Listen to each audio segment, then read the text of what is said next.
defense.com.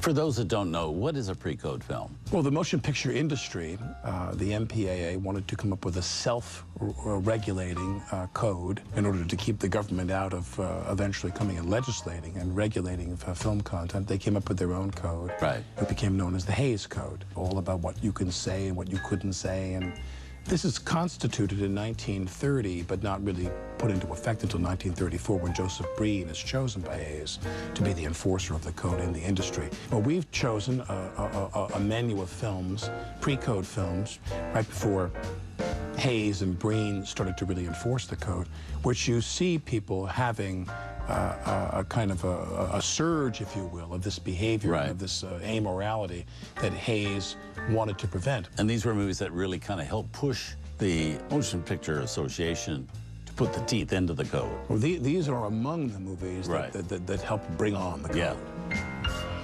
Blonde Venus, 1932. Marlene Dietrich, being European, she certainly pushed the envelope quite a bit in all of her films, and this one certainly. One of the great entrances of all time, I think, in a gorilla suit in a musical number, and almost takes off the gorilla suit almost as if she's stripping her clothes off. She does a striptease out of a gorilla suit. There's so many unusual things about this film. Yeah. It's a wonderful film. Yes. I think it's a fantastic film. And I was so surprised visual. how much I liked it, and very visual. Yeah.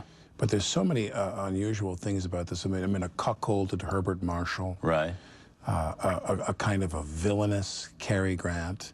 It's heartbreaking. I mean, the movie really does go through this kind of trek that Dietrich has. Dietrich... and very loose morality. A lot of in the loose movie, morality, but for a purpose, but for a a reason. woman driven to it. I think Yeah. here's the difference between some of these pre-code films we've seen. The protagonists are laughing and wringing their hands and not necessarily suffering the consequences of what they do. And then there's films like Babyface and this film where people very much suffer the consequences of what they do. There's an amorality and there's loose behavior sexually and so forth, but as the result of something, they've been driven to that. Right.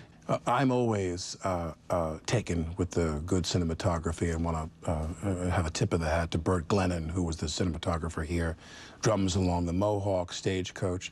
And what a treat, I think, for any photographer to shoot someone who wasn't only as beautiful and interesting as Dietrich, but compelling as a performer. Right. I mean, and he shoots her beautifully. I mean, Dietrich is someone who is so singular in her behavior on film and the way she holds herself. And right. People were always mesmerized by her and the presentation of her. She was one of the great presenters. You know, she didn't just show up. She would stand for hours and have beads, you know, sewn on her dress just in the proper way. It was all about the look of her. And she had a great conspirator with her in Joseph Sternberg, who directed seven or eight of her films, presenting her as this goddess. I mean, they're the ones that came up with the idea of the gorilla suit and doing all of that sort of stuff. She doesn't just enter a scene. She comes in a big gorilla suit and strips it off, you know. But I think that got in the way of people seeing what a really good actress she was as well. In terms of the code, I mean, one of the things this film does is it shows a woman who's making bad choices, who's a mother. I mean, not all these films, the protagonist is a mother or has a child, or the man has a child. Children don't figure into it at all. And here, Dietrich goes on the lam, if you will, with Dickie Moore as her son. And it really presents you with this, I mean, everything you think about motherhood that touches a nerve in you, you're reacquainted with in this film. It does a beautiful job of touching those nerves in you, of what a shadow you cast over a child when you are that child's mother, and what you mean. And later on, I don't want to give away the ending, but the ending is just absolutely heart-stopping, the ending, because it's just so powerful. I mean, we'll get to that later, but I think this is a really, really, what a surprise this was to me, what a beautiful film it is. Yeah. Well, let's have a look. Here it is. One of 7 movies that Marlene Dietrich and Joseph von Sternberg made together. From Paramount, 1932, Blonde Venus.